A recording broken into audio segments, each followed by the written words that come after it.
नमस्कार, मैं सोनी ओझा और आप देख रहे हैं न्यूज प्लस 21 पर देश विदेश व राज्य की 21 प्रमुख खबरें। शीतकालीन सत्र के हंगामेदार रहने के आसार, सरकार ने कहा विपक्ष के पास कुछ खास नहीं। रायपुर शादी समारोह में दूल्हा दुल्हन की एंट्री के दौरान टूटकर 18 फीट नीचे गिरा क्रेन, हादसे में बाल बाल बची जान।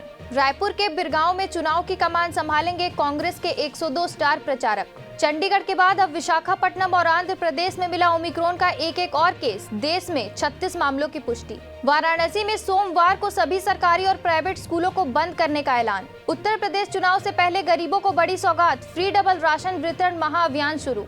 राजनाथ सिंह ने 1971 युद्ध के शहीदों को दी श्रद्धांजलि। टीएमसी के चुनावी वादों पर चिदंबरम का तंज, कहा गोवा का भगवान भला करे। जेपी नड्डा का अखिलेश पर प्रहार, कहा हम गन्ना और वो करते हैं जिन्ना की बात। रिजर्व बैंक के गवर्नर ने कहा ऊंचा रिटर्न पाने की इच्छा के साथ सतर्कता बरतने की भी जरूरत। केंद्रीय मंत्री की मांग, बेलगावी सत्र में पारित हो धर्मांतरण विरोधी विधेयक। सीबीआरआई ने कहा किराए पर आवास परियोजनाओं को प्रोत्साहन के लिए कई कदम उठाने की जरूरत। महबूबा मुफ्ती के आवास पर युवा सम्मेलन के आयोजन की अनुमति नहीं मिली।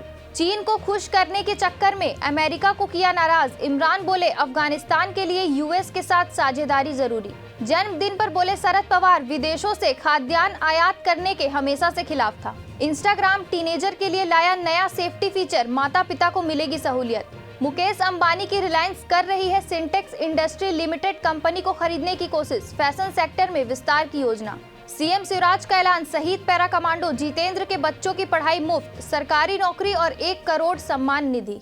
पीएम किसान स्कीम में अब दलालों की भूमिका खत्म, सीधे लाभार्थियों के बैंक अकाउंट में पहुंच रही 100% रकम। यूपी विधानसभा चुनाव पर राकेश टिकैत का बड़ा बयान, आचार संहिता लगाने दो तब बताएंगे। अहमदाबाद में भाजपा विधायक की मौत, इलाज के दौरान थमी सांसें, समर्थकों में शोक की लहर। ऐसे ही देश विदेश व राज्य से अपडेट रहने के लिए हमारे चैनल को लाइक और सब्सक्राइब करना ना भूलें। नोटिफिकेशन के लिए बेल आइकन जरूर दबाएं। देखते रहिए न्यूज प्लस 21, आपके हक की बात।